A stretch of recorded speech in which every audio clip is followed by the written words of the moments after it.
모든 상해에는 반드시 공단의 급여 제한 조회서를 의료급여는 급여 제한이 걸렸을 때는 뇌성마비 및 마비성 증후군 등의 중증 치매, 백혈병 접수를 해야 자동차 동일회사가 동시에 진찰한 산재 환자가 좀 손이 많이 갑니다. 오래간만에 원무행정 강의를 하는 것 같습니다. 의료제도에 대해서 일반적인 사람들도 원무행정 강의를 통해 좀 더 쉽게 이해할 수 있다면 참 좋을 텐데라는 이런 생각들이 3강까지 진행되었던 원무행정 강의가 더 이상 업로드 되지 못하고 있었던 것 같습니다.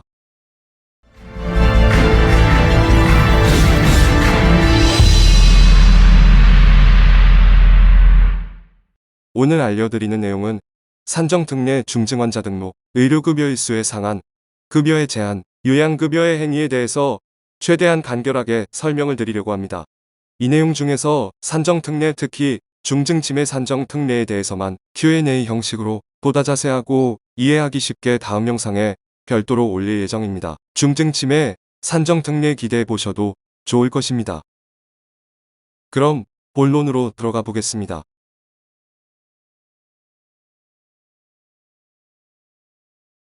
암 환자로 진단 또는 수술을 받은 사람, 뇌혈관, 심혈관 질환으로 수술을 받은 사람, 치매 등의 진단을 받은 사람은 중증이기 난치질환 등록으로 산정특례 적용을 받을 수 있는데요. 산정특례 적용 대상으로 등록이 되면 법정 본인 부담률이 10% 또는 5%로 인하가 됩니다. 병원에서는 환자의 진료 접수를 할 때 가장 먼저 자격 조회를 하게 됩니다. 이때 자격 유무, 종별 구분과 함께 이 산정특례 유무도 함께 조회 확인이 가능한데요. 산정특례 대상 환자로 분류가 되었을 때는 반드시 해당 질환 및 산정특례 적용 코드인 V코드를 넣어 주어야 합니다.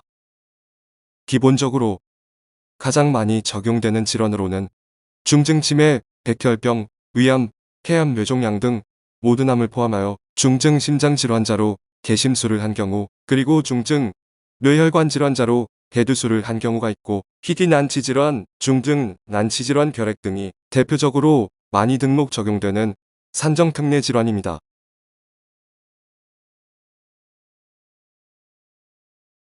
다음으로는 의료급여법 시행규칙 시행령에 대해서 설명드리겠습니다. 수급권자가 의료급여, 기금의 부담으로 의료급여를 받을 수 있는 일수, 즉 상한 일수는 연간 365일입니다. 이 말은 1년에 한 번씩 의료급여 연장 신청을 해야 한다는 것이죠.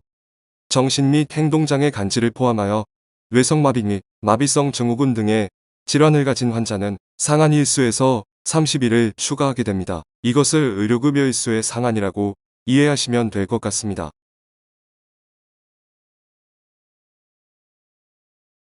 수급권자가 자신의 고의 또는 중대한 과실로 인한 범죄 행위를 했거나 고의로 사고를 발생시킨 경우, 이런 경우를 기본적으로 상해라고 하는데요. 모든 상해에는 반드시 공단의 급여 제한 조회서를 통해서 해당 환자의 급여 제한 항목을 체크해야 합니다.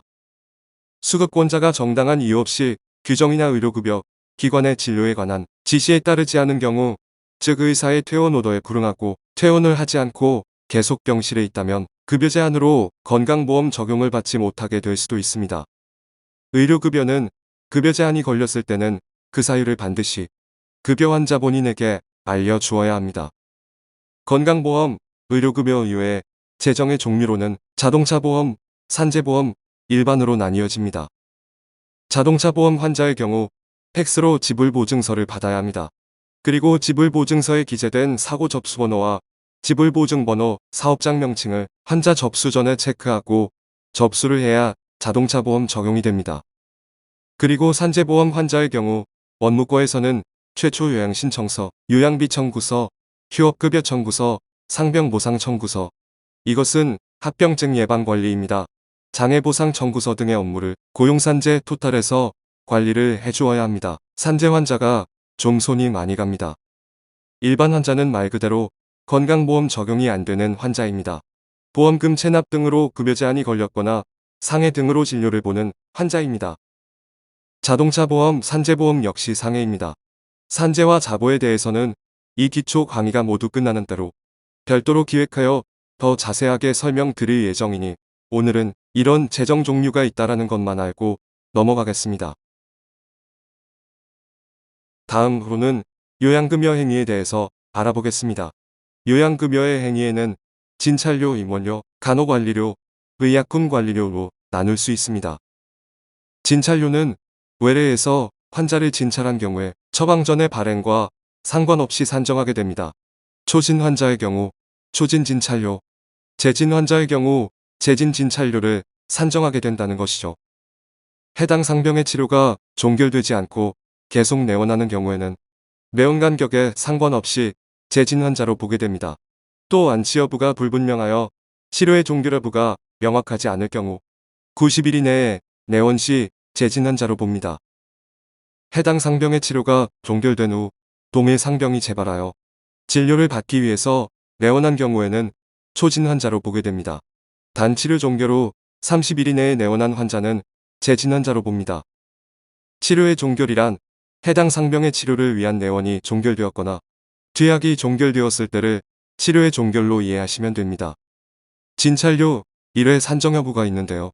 이 진찰료 1회 산정이란 동일회사가 동시에 두 가지 이상의 상병에 대해서 진찰을 한 경우 하나의 상병에 대한 진료를 보는 중에 다른 상병이 발생하게 되어 동일회사가 동시에 진찰한 경우 진찰료는 1회만 산정이 됩니다.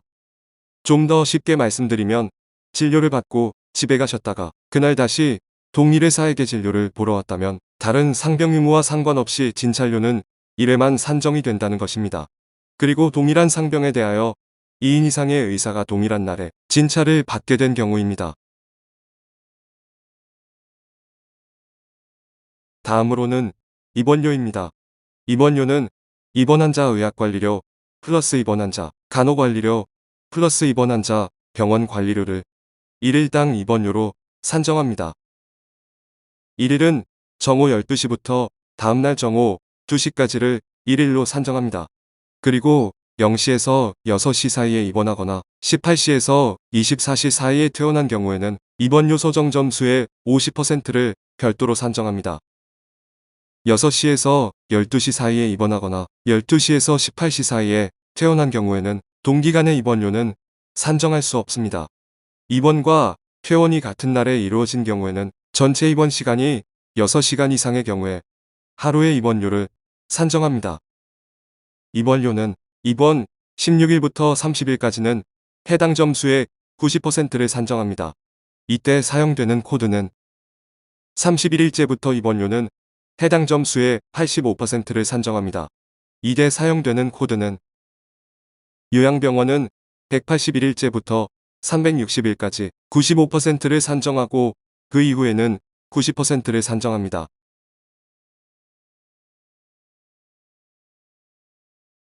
다음으로는 간호관리료입니다. 간호관리료 산정을 위해서는 차등제 신고를 통해서 간호 등급 산정을 하게 되며 이 등급별로 간호관리료는 상이합니다.